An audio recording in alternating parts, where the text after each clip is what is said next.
Oi irmãos, tudo bem? Bem-vindos a mais um vídeo aqui do canal, mais um vídeo estudo da Palavra de Deus.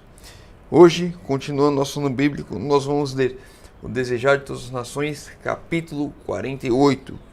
Quem é o maior? Não se esqueçam, antes de iniciarmos, esse é apenas um resumo do meu resumo. Eu resumi metade do capítulo dentro do meu resumo, porque esse capítulo é bem grande, é bem denso, tem muitas lições para nós. Recomendo aos irmãos, vão lá no aplicativo da Bíblia, leiam o capítulo completo, ou escutem o audiobook lá também, que tem lições preciosas. Inclusive, uma dessas lições, que eu não vou trazer aqui hoje, eu pretendo conversar com os irmãos na sexta-feira. Peço que os irmãos orem, que eu estou tentando fazer um vídeo, estou tentando pensar na ideia, pedindo oração a Deus, orientação, para a gente conversar sobre o novenário, sobre o aplicativo da Bíblia e outras coisas referentes a esse conjunto na sexta-feira. Se não estiver pronto nessa sexta-feira, na outra. Mas orem para que nessa sexta-feira esteja pronto, para que Deus me capacite e me instrua, me mostre na palavra o que falar sobre esse assunto. Sem mais demoras, vamos entrar no nosso assunto aqui. O Desejar de Todas as Nações, capítulo 48. Quem é o maior? Disse-lhes que deveria ir a Jerusalém para ser morto e ressuscitar, e acrescentou a estranha e solene comunicação de que devia ser entregue nas mãos dos inimigos. Nem ainda então compreenderam os discípulos as suas palavras, embora os envolvessem a sombra uma grande tristeza, ainda em seu coração encontrou lugar o espírito de rivalidade. Discutiam entre si, considerando qual seria considerado o maior do reino. No momento que Jesus traz uma lição importante para eles, para que eles se preparem, que ele vai ser entregue, que ele vai ser entregue aos inimigos, que ele vai ser morto, que ele vai ressuscitar. Os discípulos meio tristes com essa situação de que ele iria ser entregue, que ele iria ser morto. Eles não entendiam o ressuscitar, mas no meio dessa tristeza deles, dessa angústia de ver o seu mestre sendo entregue à morte pelos seus inimigos, ainda assim surge no coração deles esse espírito de rivalidade. Quem vai ser o maior do reino de Deus entre nós, os 12? E aqui um ponto importante para nós hoje. Sempre que estudamos, é bom tirar as lições para nós hoje, aprendendo com os erros do passado. Não importa os momentos que você está passando, sempre haverá brechas para que esse espírito de rivalidade, esse espírito de egoísmo, esse espírito de egocentrismo, esse espírito de vaidades apareçam. E se nós dermos ouvido a isso, seremos levados pelas ondas deste mundo. Sempre que eu e você damos brecha a esse tipo de situação, elas vão ocorrer. Temos de ter sabedoria para não permitir que essas coisas venham até nós, façam parte da nossa vida e destruam a nós mesmos. Devemos ter muito cuidado com isso. Os discípulos aqui não tiveram cuidado. Em meio a uma lição importante, estavam esmoecidos pela tristeza e ainda assim permitiram que esse espírito de rivalidade entrasse no meio deles. Jesus lhes leu os pensamentos e ansiou aconselhá-los e instruí-los. Esperou, porém, para isso uma hora de sossego, quando os corações estivessem abertos para lhes receber a palavra. Que importante também essa lição. Nem sempre é o momento certo de instruirmos, de aconselharmos as pessoas ao nosso redor. Temos de esperar os momentos certos. Não é aconteceu a situação, já sair falando. Muitas vezes estamos vendo a pessoa imersa por aquele espírito, por aquele problema, e se falarmos naquele momento, vai entrar por um ouvido e sair por outro. Devemos esperar sempre os melhores momentos para aconselhar, para instruir. Devemos perceber isso, devemos pedir em oração a Deus para percebermos isso. Sempre que vermos uma situação errada acontecendo, pedir orientação para Deus se aquele é o momento certo ou se posteriormente. Conquanto cristãos não devam sacrificar um único princípio da verdade, cumpre-lhes evitar debates sempre que seja possível. Eu e você sabemos que não devemos sacrificar a verdade, os princípios da verdade, em momento algum. Não devemos abrir mão de nada daquilo que Deus nos pede, mas também, sempre que possível, devemos evitar debates e confrontos para ficar explicando, principalmente porque essas pessoas que vêm para debates e confrontos contra a verdade, elas não estão sendo movidas por um espírito de busca de conhecimento e busca da verdade de fato. São pessoas que normalmente elas já têm a sua verdade, que não é verdade, porque se cada um escolhe a sua verdade, todos estão perdidos, porque só há uma verdade, e é Jesus, e tudo que é verdade provém dele. E aí pessoas com as suas verdades vêm confrontar a verdade, não porque elas querem conhecimento, não porque elas buscam alguma coisa, mas sim porque elas querem causar discussões infundadas, porque elas querem afastar pessoas. Sempre que eu e você pudermos evitar esse tipo de situação, essa questão de debates, devemos evitar, não devemos buscar isso. Jesus lhes dissera que havia de morrer por amor deles. A sua egoísta ambição achava-se em doloroso contraste com o abnegado amor dele. E hoje é exatamente a mesma coisa. Muitas pessoas, muitos de nós, imersos no egoísmo, nas coisas deste mundo, no ter, nos prazeres, e esquecemos que o verdadeiro cristão vive exatamente a vida de Cristo, ou seja, um abnegado amor.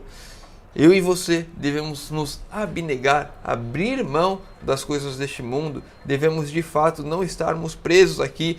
Nossa mente não deve ser voltada para o aqui e o agora, mas no porvir, olhando para frente, buscando mostrar a Jesus a outras pessoas, porque se eu estou imerso nas coisas deste mundo, eu não consigo levar a Jesus, eu não consigo mostrar o amor de Jesus, porque é um contraste, as pessoas não aceitam, a não ser que elas vejam um testemunho na minha vida.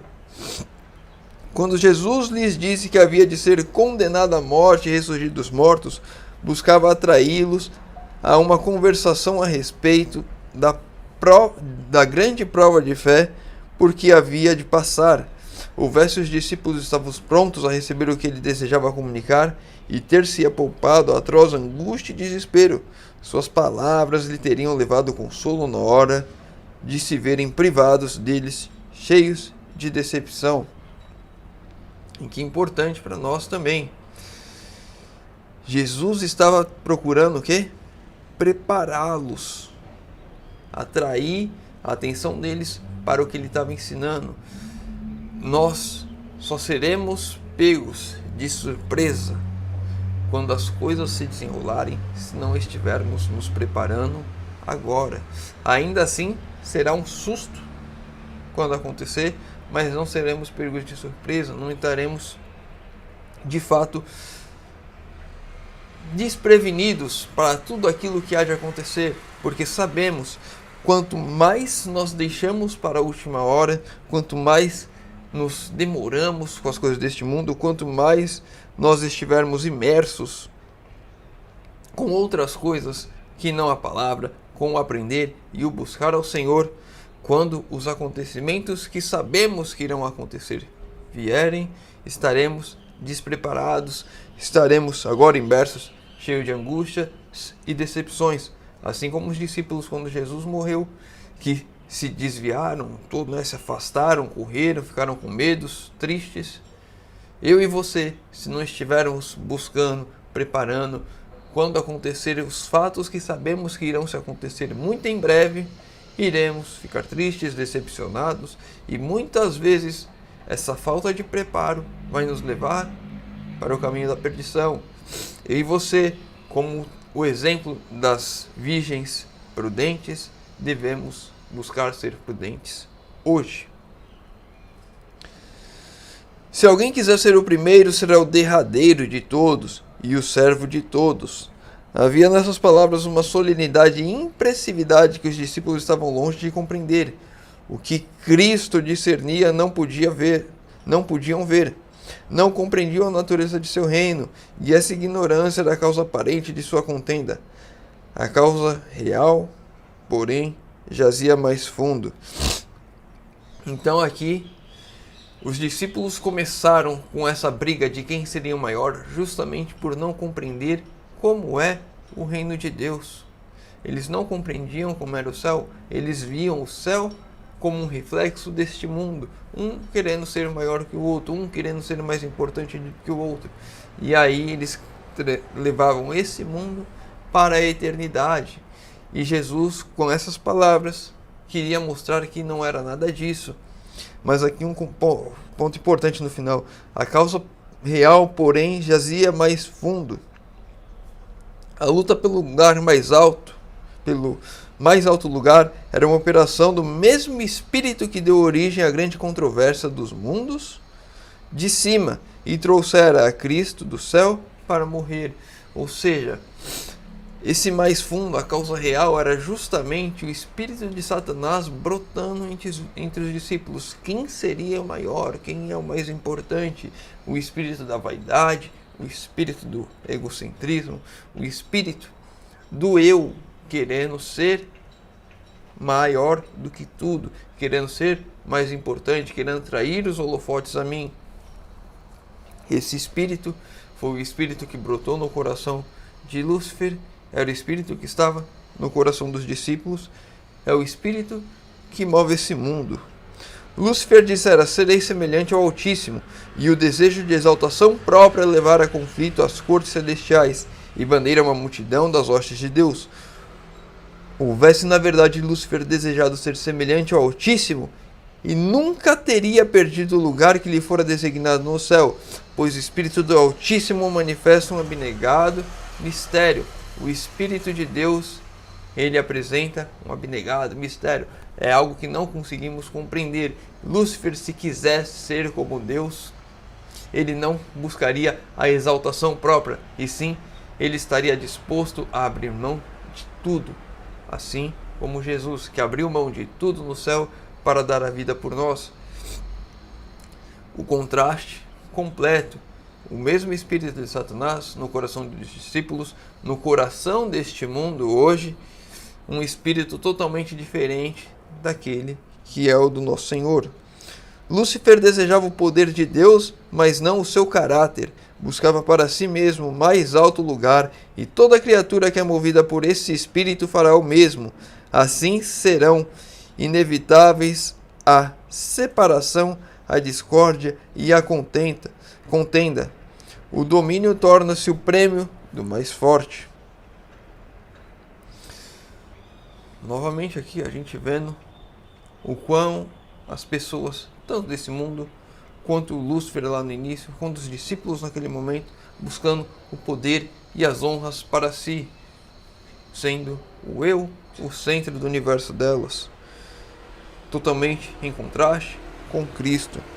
Agora a cruz se achava justamente diante dele, e seus próprios discípulos estavam tão cheios de interesse egoísta, que o próprio princípio do reino de Satanás, que não lhes era possível encher-se do compassivo interesse para com o Senhor, ou mesmo compreendê-lo ao falar de sua humilhação por eles. Quando Jesus aqui estava buscando explicar o abnegado amor dele, a humilhação de abandonar o céu, de vir aqui, de morrer, eles não conseguiam compreender, porque os seus olhos estavam fechados, porque eles estavam com os interesses egoístas, com o ego, com as vaidades, maior do que tudo, que não conseguiam ver aquilo que Jesus falava, porque era um contraste.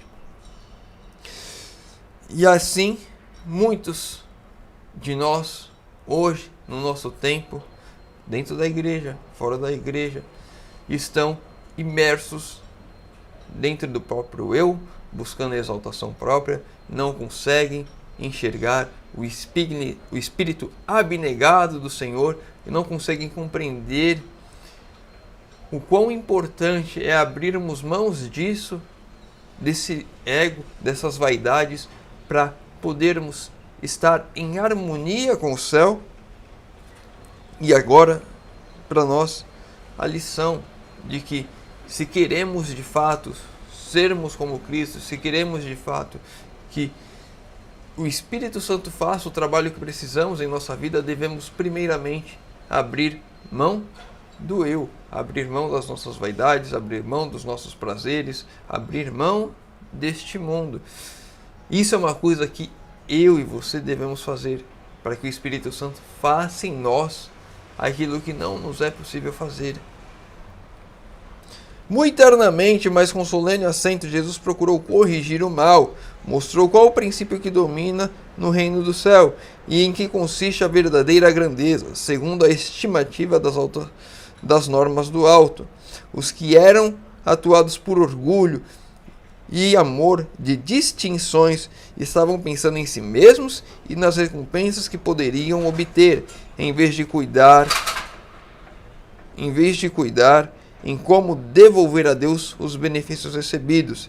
Eles não teriam lugar no reino do céu, pois achavam-se identificados com as fileiras de Satanás. Enquanto eu e você não estivermos buscando devolver as dádivas de Deus a Deus, olhando para o nosso próximo, olhando para o necessitado, para o órfão, para a viúva, enquanto eu e você não estivermos olhando para fato, não para nós, mas para os outros ao nosso redor que precisam de nós, que precisam das bênçãos que Deus tem derramado sobre nós, enquanto eu e você estivermos focados no eu, não poderemos ser herdeiros do céu, porque estamos andando exatamente igual o príncipe das trevas. Não bastava aos discípulos de Jesus os serem instruídos quanto à natureza de seu reino, o que necessitavam era uma mudança de coração que o pusessem em harmonia com os seus princípios. O que os discípulos precisavam era uma mudança de coração. O que eu e você precisamos hoje é uma mudança de coração, de fato, mudar tudo o que nos prende nesse mundo, para que Deus faça a obra em nossas vidas, para que Cristo viva em mim. Se eu não estiver buscando isso constantemente, eu já falei em algum dos vídeos anteriores, não dessa série do ano bíblico, mas em uma outra reflexão, Deus exige 100% do esforço humano para que Ele faça aquilo que é impossível. Eu e você devemos nos esforçar 100% de nós nesse sentido. E Deus vai fazer a obra, Ele cumpre. Não cabe a nós querermos fazer a obra de Deus em nós, mas cumpre a nós darmos 100% de nós para permitir que Deus faça a obra dele em nós. Não bastava os discípulos de Jesus os serem instruídos quanto à natureza do seu reino. O que necessitava era uma mudança de coração. Isso aqui eu acabei de ler, né? Junto a Jesus, esquecem-se todas essas distinções. O rico e o pobre, o instruído e o ignorante se encontram. Nenhuma ideia de classe ou mundana preeminência. Todos se aproximam como almas compradas por sangue, igualmente dependentes daquele que os enviou para Deus. E aqui importante, já estamos encerrando, não há distinções junto a Cristo. Não importa se eu tenho faculdade, se eu não tenho faculdade, não importa se eu tenho carro, se eu não tenho carro, se eu tenho casa, não importa se eu tenho uma família grande, nada importa, não importa se você é branco, se você é preto, não importa nada. Aqueles que se achegam a Cristo, que são lavados por seu sangue, são todos iguais. No céu não vai haver distinção. Você foi rico lá na terra, você vai ser rico aqui, você foi exaltado lá na terra, você vai ser exaltado aqui. No céu não há distinção entre pessoas. Não há distinção. Jesus não pagou mais por um e menos por outro. O preço por todos foi igual. E é muito pelo contrário. Aquele que mais pecou, mais graça obteve, porque precisou de mais graça para o perdão dos seus pecados. O Senhor da glória fica satisfeito com aqueles que são mansos e humildes de coração. Esse é o texto que a gente encerra. O que agrada a Deus, o que satisfaz a Deus é sermos mansos e humildes de coração. E com essas características estamos preparando-nos a nós mesmos, dando 100% do nosso esforço, porque sem 100% do nosso esforço é impossível sermos manso e humilde, e mesmo com 100% do nosso esforço, ser manso e humilde por completo é uma obra que Deus vai operar em nós. Nós temos que querer dar 100% de nós, e aquilo que faltar, Deus vai dar a medida certa para que sejamos assim. Deus vai dar a medida certa para que sejamos de fato irrepreensíveis aos olhos de Deus. Que eu e você possamos, nesse dia de hoje, buscarmos isso, irrepreensão aos olhos de Deus, porque apenas o Senhor o pode fazer por nós isso. Apenas Deus pode fazer de fato que possamos abandonar 100% desse mundo, 100% do nosso esforço para abandonar, e o que faltar, Deus vai completar. Devemos nos preparar hoje para não sermos pegos desprevenidos com os tempos que estão se aproximando muito rapidamente. Espero que os irmãos tenham compreendido um pouco da nossa reflexão de hoje. Se ficou com alguma dúvida, deixa nos comentários. Se estudou, leu completo, tem algum ponto a acrescentar que eu não falei aqui, deixa nos comentários para a gente ler, crescer, estudar juntos. Espírito de oração, deixa nos comentários que eu vou estar orando por todos. Convido os irmãos que puderem fechar os olhos para falarmos com Deus. Senhor Deus, Pai amado, obrigado, Senhor, porque mais uma vez temos a oportunidade de abrir a Tua Palavra, de estudar. Pai querido, te pedimos que o Senhor, por favor, venha trabalhar em nossas vidas, Senhor, para que possamos de fato abandonarmos esse orgulho que temos, essas vaidades, esse egocentrismo, Senhor, que possamos de fato sermos mansos e humildes, Senhor, que possamos, Senhor, dar 100% de nós para fazermos a Tua vontade, e que o Senhor, Pai, cumpra a Tua parte de fazer aquilo que é impossível a nós, em nossas vidas, Senhor. Derrama o Teu Santo Espírito sobre nós, faça com que Cristo viva em nós, Senhor amado. Te pedimos isso em nome de Jesus. Amém. Meu irmão, fica com Deus e que Deus te abençoe.